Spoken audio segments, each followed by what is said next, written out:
Монгол улсын ерөнхийлөгч Ухнаагийн хүрэл зохион зарлагаар бүтээж буй Монгол улсын түүх 1-с 30 дугаар бот зохиолын ажлыг Шинжлэх ухааны академид төвлөрүүлэн редакцийн зөвлөл байгуулан бэлтгэл ажилдаа хэдийнэ орсон билээ.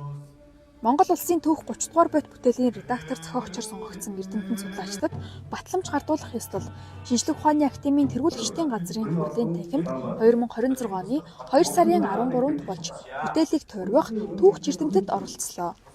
Энэ үеэр Монгол улсын ерөнхийлөгчийн боловсрол шинжлэх ухаан технологийн бодлогын зөвлөх Лодар Авсал ерөнхийлөгчийн зарлагыг уншиж Шинжлэх ухааны академийн ерөнхийлөгч академич тэмбэрэлт гардуулан өглөө.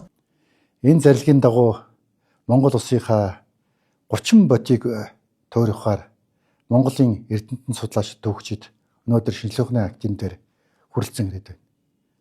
Энэ 30 ботыг бүтээхдээ манай үе үеийн түүхчдийн эрдэмтэн судлаачдын эрдэм судлалын ажлын үр дүнг нэгтгэн мөн гадаад олон улсын эрдэмтэн судлаачдын Монгол судлалын талаар гаргасан эрдэм судлалын үр дүнг нэгтгэж энэ 30 ботыг бүтээх юм. Монголын түүхийн олон үеийн чиглэлээр нарийн мэргэшсэн, мэргэжлийн шалгуур шаардлагыг хангасан, өндөр ур чадвартай мэргэжлийн судалгааны хүрээлэн төв музей, ихтэй сургуулийн 150 гаруй түүхч эрдэмтдээс 9 академич, 19 шинжлэх ухааны доктор, 107 доктор, 14 магистр оролцож байна. Тэгэхээр Монголын түүхийн туршид монголчууд өөрсдийнхөө одоо төрөөс захиалж бичсэн хамгийн олон бот бол одоо гарч байгаа. Тий.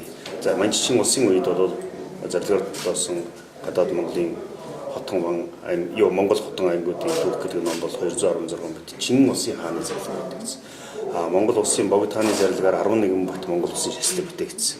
За Монгол улсын ерөнхийлөгч Багмандугаан зарлагаар 5 бот бүтээгдсэн. Одоо Монгол улсын ерөнхийлөгч Хүрэлцэхийн гаргасан зарлагаар 30 бот түүх бүтээгдэж байгаа. Тэгэхээр энэ түүхийн бүтээлүүд бол даруй гараад идэг зүйл биш. Ер нь бидний багцаа үзэж байгаагаар бол 25-аас 30 жилийн хооронд одоо энэ түүхийг эмтгэж эрдэмтэн судлаачид өөрийнхөө судалгааны үр дүнг бичиж байгаа. Хамгийн одоо гол зүйл бол Монголын эрдэмтдийн түүхийн бүхэл цаг үеийн үзэж байгаа үзэл баримтлал эндээс харагдана.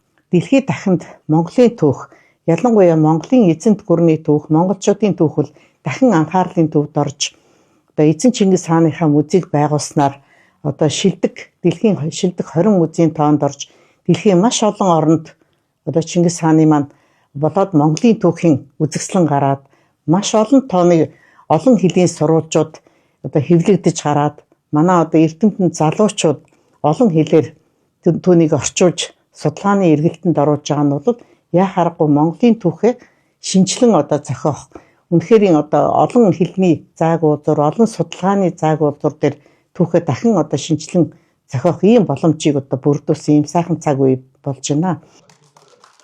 Монгол улсын түүх 30 бот нь Монголын нэн эртний түүхээс өнөө хүртэлх цаг хугацааг хамаарах бөгөөд Монголын эртний түүхээс их эзэн тус хүртэл 10 бот, эзэн тус болон түүний дараах 17 дугаар зууны хаадын үе хүртэлх 10 бот. Чин улсын иргэшээлээс өнөө хүртэлх 10 бот бичигдэх Монгол улсын сүүлийн 30 гаруй жилийн түүх судлалын судалгааны үр дүнг бүрэн хамааруулсан олон эргэлзээтэй асуудалд хариу өгсөн үндэсний хэмжээний цогц бүтээл болох юм.